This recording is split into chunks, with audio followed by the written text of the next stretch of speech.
Ohayo minasan dimanapun kalian berada, baik itu di dunia nyata maupun di dunia paralel. Kembali lagi dengan Mimin Mr. K di channel Oni Project.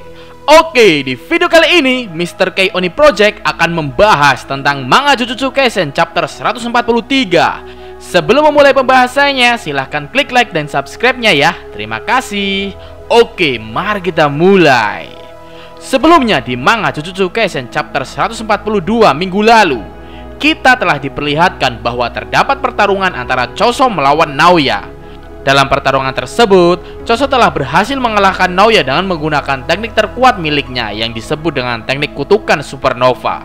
Selain itu, setelah pertarungan antara Choso dan Naoya berakhir, ditunjukkan bahwa Yuta datang menemui Choso dan Naoya sembari menyeret mungkin mayat Itadori. Lalu di scene terakhir manga Jujutsu Kaisen chapter 142, Yuta telah berhasil mengalahkan Choso dengan satu kali pukulan dan dia juga berbacot teriak kepada Naoya yang telah dibuat babak belur oleh Choso. Oke, seperti itulah review singkat tentang manga Jujutsu Kaisen chapter 142 minggu lalu. Mari kita ke pembahasan inti. Pembahasan manga Jujutsu Kaisen chapter 143. Di manga Jujutsu Kaisen chapter 143 kali ini, kita diperlihatkan bahwa Yuta dengan sinisnya menatap mata Naoya sembari berbacot teriak kepada Naoya. Menurut Yuta, Naoya saat ini begitu sangat menyedihkan. Di situ juga terlihat bahwa Yuta sedang memegang Itadori yang sepertinya memang telah benar-benar menjadi mayat. Karena terlihat Itadori tidak bergerak sama sekali. Lalu kemudian tiba-tiba Naoya merasakan sakit di dalam dadanya. Benar dugaan Mimin di video sebelumnya di chapter 142. Pada saat Naoya melihat Choso mengeluarkan banyak darah, Naoya mengira bahwa Choso sebagai manusia pasti akan sekarat. Namun perkiraan tersebut salah besar. Karena Choso sebenarnya bukanlah manusia biasa. Dia merupakan makhluk death painting alias makhluk campuran antara manusia dan kutukan. Itulah sebabnya di chapter 142 sebelumnya Naoya lengah dan akhirnya telah berhasil dikalahkan oleh Choso. Padahal apabila Naoya telah mengetahui bahwa Choso merupakan makhluk death painting, kemungkinan Naoya bisa lebih waspada dan menang melawan Choso. Ya, tapi itu hanya kemungkinan sih. Oke, lanjut lagi ke chapter 143. Di situ dijelaskan bahwa penyebab Naoya merasakan sakit di dadanya karena tubuh manusia Naoya menolak darah dari makhluk death painting seperti Choso. Atau dengan kata lain bisa juga disebut dengan sebutan tubuh Naoya mengalami efek fasal. Lalu saat Yuta melihat Naoya yang begitu sangat kesakitan di dadanya, Yuta pun menawarkan Naoya bantuan untuk segera disembuhkan. Yuta akan mencoba menggunakan teknik pembalik untuk menyembuhkan luka dan menghilangkan efek penolakan darah Choso dalam tubuh Naoya. Namun untuk melakukan penyembuhan tersebut, sebagai bahan negosiasinya, Naoya nantinya harus melaporkan kematian Itadori kepada para petinggi Jujutsu. Sebenarnya apabila kita melihat kembali ke chapter 140 sebelumnya, di situ dijelaskan bahwa Naoya memiliki permintaan kepada Yuta untuk merahasiakan kematian Itadori kepada para petinggi Jujutsu. Tentu hal tersebut sangat bertentangan dengan permintaan negosiasi yang diajukan oleh Yuta. Namun walaupun demikian, mau tidak mau, Naoya harus menerima negosiasi yang diajukan oleh Yuta kepada dirinya. Karena apabila dia menolaknya, maka nyawanya bisa terancam karena efek darah Choso yang ada di dalam tubuhnya. Kemudian setelah itu, terdapat scene yang menarik di chapter 143 kali ini. Ditunjukkan terdapat flashback keluarga Itadori Yuji di masa lalu. Di scene flashback tersebut, terlihat bahwa ayah Itadori yang bernama Jin sedang menggendong Itadori yang masih menjadi bayi. Saat ayah Itadori sedang asik menggendong Itadori, tiba-tiba datanglah kakek Itadori. Kakek Itadori meminta ayah Itadori untuk segera meninggalkan ibu Itadori yang kemungkinan merupakan seorang manusia hybrid sama seperti Kamo Noritoshi. Karena di situ terlihat terdapat jahitan di dahi ibu Itadori. Dijelaskan juga oleh sang kakek Itadori bahwa Jin sebenarnya ingin memiliki seorang anak dari istrinya yang bernama Kaori. Namun Kaori malah tewas karena suatu insiden. Penyebab tewasnya Kaori sendiri masih belum dijelaskan. Karena pada saat kakek Itadori akan menjelaskannya, ibu Itadori datang dan memotong pembicaraan sang kakek, sehingga penjelasannya terhenti. Pasti kalian bingung kan, siapa itu Kaori dan siapa itu ibu Itadori? Mimin juga pusing teman-teman. Ini sih pendapat Mimin pribadi ya.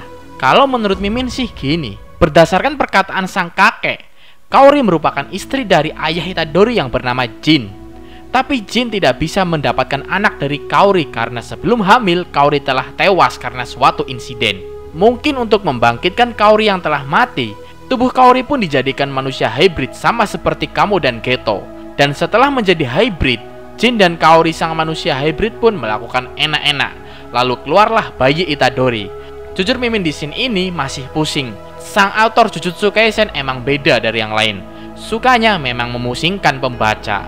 Haha. Oke, lanjut ke chapter 143 lagi. Lalu kemudian setelah flashback, scene dialihkan ke Itadori dan Yuta. Lagi dan lagi Itadori bangkit dari kematiannya. Saat Itadori bangkit, terlihat ekspresi wajah Itadori yang sangat terkejut. Itadori terkejut karena ada dua kemungkinan. Kemungkinan yang pertama, itu merupakan ekspresi wajah yang kaget karena dia tiba-tiba hidup kembali. Namun apabila kaget karena hidup kembali menurut Mimin kurang masuk akal. Karena ini bukan pertama kalinya Itadori bangkit dari kematian.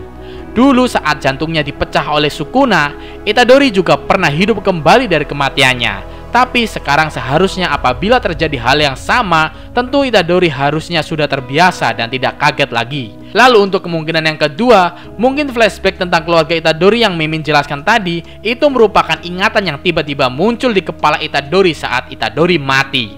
Bahkan scene Itadori kaget pun ditunjukkan setelah scene flashback. Menurut pendapat kalian gimana teman-teman? Silahkan tulis pendapat kalian di kolom komentar ya teman-teman. Mari kita diskusi sehat bersama.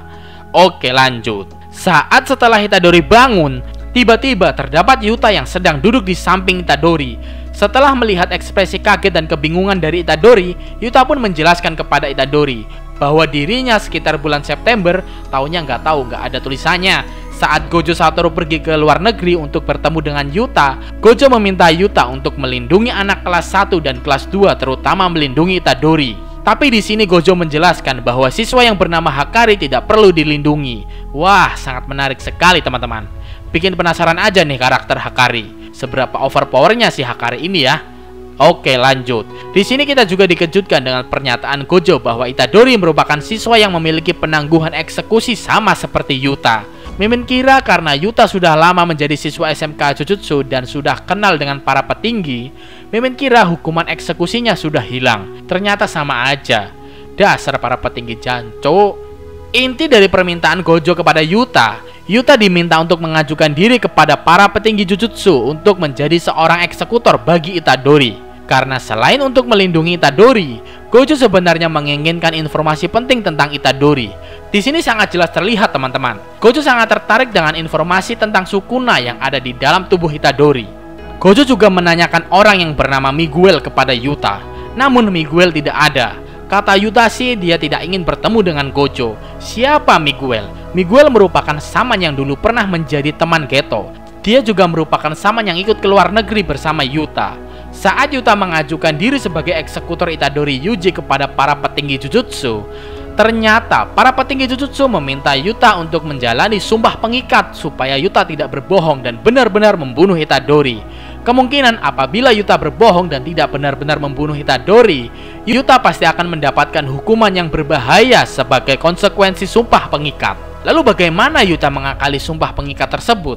Yuta cerdik, pintar. Dia benar-benar membunuh Itadori. Jadi benar kata Mimin bahwa sebelumnya di chapter 142, Yuta benar-benar menyeret mayat Itadori. Lalu kenapa saat ini Itadori masih hidup? Untuk memenuhi permintaan Gojo Satoru supaya melindungi Itadori, Yuta menghidupkan kembali Itadori dengan menggunakan teknik pembalik. Sesuai dengan teori Mimin di video tentang rangkuman manga Jujutsu Kaisen sebelumnya. Di situ Mimin menjelaskan bahwa teknik pembalik bukanlah teknik penyembuhan atau regenerasi. Teknik pembalik merupakan teknik yang bisa mengembalikan waktu sebelum kejadian terjadi. Jadi waktu jantung Itadori ditusuk oleh Yuta dan berhenti berdetak, Yuta dengan segera melakukan teknik pembalik supaya jantungnya kembali ke waktu saat masih berdetak. Istilahnya pembunuhan benar-benar dilakukan oleh Yuta supaya teknik sumpah pengikat bisa mengetahui bahwa Yuta itu tidak berbohong dan benar-benar membunuh Itadori. Ya, walaupun akhirnya hidup kembali. Sebenarnya selain memenuhi permintaan Gojo Satoru untuk melindungi Itadori, Yuta juga memiliki alasan lain loh. Dia melindungi Itadori karena Itadori merupakan teman baik dari Toge, Maki, Panda, dan Gojo. Selain itu, Yuta juga merasa bahwa dirinya juga pernah mengalami nasib yang sama seperti Itadori, yaitu memiliki kekuatan besar yang dibenci oleh orang banyak termasuk juga petinggi Jujutsu. Yuta juga sadar bahwa sebenarnya Itadori juga tidak menginginkan kekuatan tersebut, sama seperti Yuta dulu yang ingin segera menyingkirkan kutukan Rika.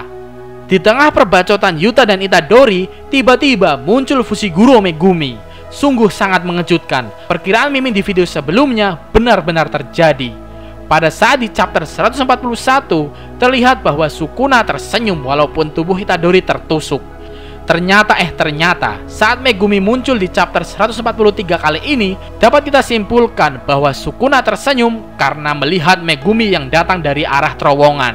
Hahaha, dasar bucin, kutukan bucin. Oke, lanjut. Megumi datang menemui Itadori untuk meminta Itadori supaya segera kembali ke sekolah lagi. Menurut Megumi, perisai Tengen yang ada di sekolah saat ini sedang melemah. Jadi asalkan tidak ada petinggi yang melihat wajah Itadori, itu akan aman-aman saja.